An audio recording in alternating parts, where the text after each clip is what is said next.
Power, water, policy. Welcome back, everyone.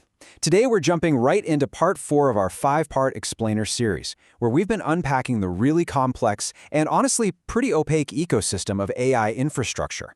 Now, if you've been following along, you know we're breaking down that massive April 2026 report from Virtualization Options LLC, the Colorado-based research and advisory group. For today's explainer, we're zeroing in strictly on Chapter 4 of their report. We're keeping things very businesslike and professional as we tackle what is absolutely the most fiercely debated aspect of the entire AI boom, and that's the conflicting research surrounding energy and water use and the highly localized impacts of these huge AI data centers.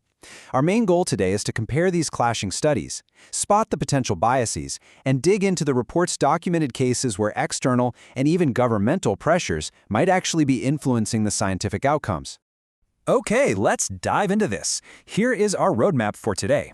We're going to start with the research divide itself, then look at conflicting power usage data, the water consumption dispute, minimized local impacts, research credibility and bias, and finally, political pressure and policy.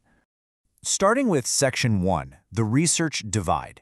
We are obviously witnessing this rapid, unprecedented expansion of AI infrastructure across the country right now, with billions pouring into new data centers.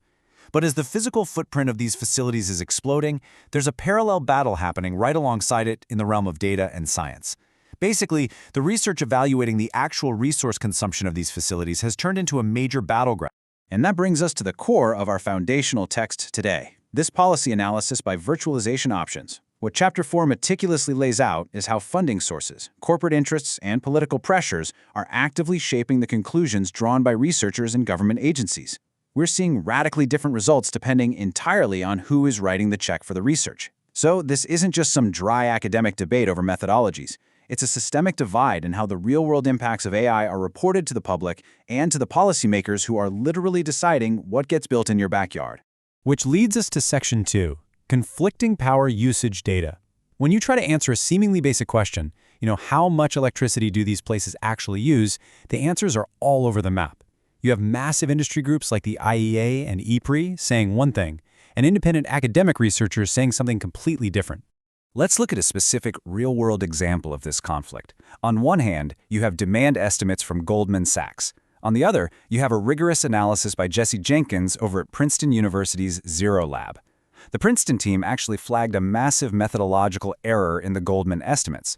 Goldman Sachs was basically taking the maximum announced capacity of these facilities and treating that as their actual everyday power draw.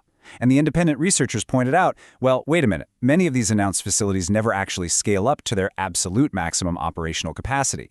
By assuming they do, the industry forecasts project this wildly aggressive power demand that real-world data just doesn't support.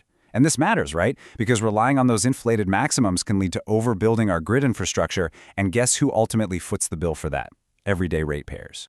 Now, what's really interesting about this slide is how technology itself is constantly shifting the goalposts. Ariel Bergman from the Rocky Mountain Institute published a rebuttal showing how efficiency improvements in new chips fundamentally change these long-term forecasts. He pointed out that next-gen hardware, like the NVIDIA Blackwell GPU, could actually reduce the energy needed per computation by an incredible 80 to 90%. So if you're projecting power usage for the next decade based on older static chip architectures, you are completely ignoring the massive efficiency gains happening at the hardware level right now. The actual power draw is a moving target. Moving right along to Section 3, the water consumption dispute. So while power grid strain definitely grabs the national headlines, the data around the massive amount of cooling water required for AI is just as hotly contested, and its impact is felt hyper-locally. 700,000 liters. Just think about that scale for a second.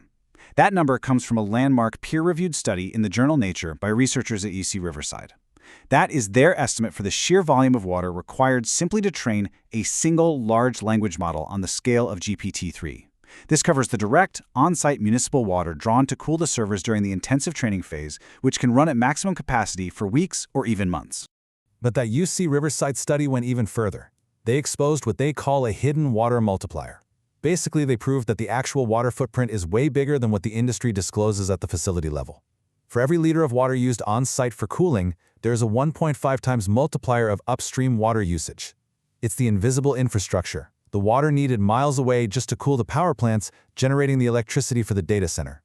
When you factor in that upstream consumption to get the true water usage effectiveness, it paints a pretty staggering picture of the resources needed to keep this tech running.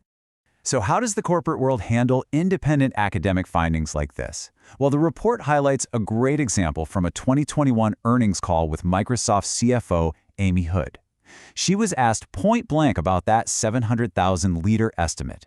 Notice the response strategy here. They never confirmed or denied the number. Instead, the response just pivoted to citing improvements in newer, future data center designs.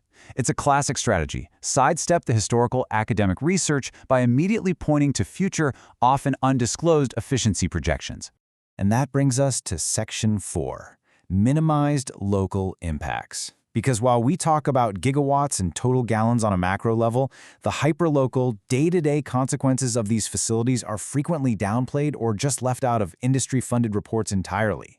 So, the crucial point is that data centers don't just exist in the cloud, they exist in actual neighborhoods. The report identifies severe community-level consequences that independent researchers are tracking, but industry literature often glosses over. We're talking about major land use issues as rural land gets rezoned for industrial tech. We're talking about constant noise pollution from industrial cooling fans running 24/7. There's the creation of localized heat islands from thousands of servers exhausting hot air. And of course, immense strain on local utilities that can end up driving up local residential rates. These are the hidden, everyday costs to the communities hosting this infrastructure. Section 5, Research Credibility and Bias. With such a massive gap between the industry narrative and independent academia, the Virtualization Options dossier gives us a framework to assess who we should actually trust. They emphasize 3 pillars for credibility: absolute funding independence, rigorous peer review, and total methodological transparency. Look at this trustworthiness ranking from the report. Take the Department of Energy's Lawrence Berkeley National Lab, or LBNL. Historically, their data center reports have been the absolute gold standard. But check out that warning label under the current status. The report explicitly warns policymakers that LBNL is currently at risk of intense political pressure, and it actually advises people to actively monitor their future outputs for signs of political influence. And you know, when a gold standard institution is flagged like that, it really damages public trust in the baseline data. Which brings us to our final segment, Section 6, Political Pressure in Policy. Traditionally, we rely on government scientific agencies to be objective arbiters, driving policy through unbiased research. But this report details documented instances where external pressures are actually altering government data to support a predetermined policy, rather than the other way around. And they don't make these claims lightly. The dossier neutrally outlines concrete evidence derived from FOIA requests, leaked government drafts, and public whistleblower statements. We're talking high-tier evidentiary sources here, not just PR spin. They provide written evidence of political pressure being placed directly on career scientists at both the Department of Energy and the EPA. The goal of this pressure? To force these agencies to align their scientific posture with the current administration's priorities, specifically the rapid, unhindered build-out of AI infrastructure. And this brilliantly illustrates exactly how that internal pressure translates into real-world rollbacks. Look at this timeline from early 2026. In February, the Council on Environmental Quality issues an interim rule removing NEPA implementing regulations. By April 11th, that rollback is official, stripping away procedural frameworks that have protected communities since 1970. Then, by July, the EPA updates its own compliance to remove references to those rescinded regulations, stating explicitly that it's to reflect administration priorities. It is a rapid, coordinated dismantling of environmental guardrails at the federal level, effectively removing the very impact assessments that would measure the resource usage we've been talking about today. So, we want to leave you today with this vital question. How can society effectively govern and sustain an AI-driven future when the baseline scientific facts are fractured by corporate bias and political pressure? It's a provocative question for sure, but an absolutely crucial one. As we've seen today, understanding the true cost of AI means we have to critically evaluate not just the final numbers, but who funded the research, how the data was calculated, and what context was conveniently left out. Thank you so much for joining me for this breakdown of Chapter 4 of the Virtualization Options Report. I highly encourage you to keep questioning the data behind the boom. See you next time.